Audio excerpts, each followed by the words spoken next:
Hello friends, welcome back to this channel. In this video, I will show you how you can change your password on Instagram. So, without wasting time, let's start video.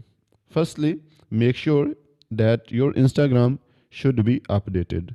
Right here, Instagram, and if your Instagram is updated, then click on open because this method will not work on previous versions because Instagram has updated their interface of setting. So that's why you should be updated your Instagram. So after updating, then click on open. Here you will see profile icon, click on it. And here you will see three line on top right, click on it.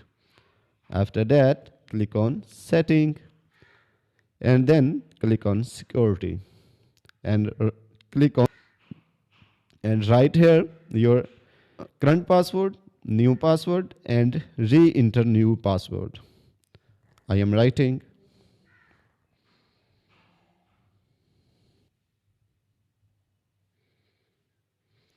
After writing current password, new password, and re-enter password, if you will click on it, your password has been changed. So in this way, you can change your Instagram password very easily.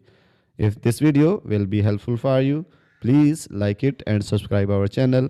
Thanks for watching.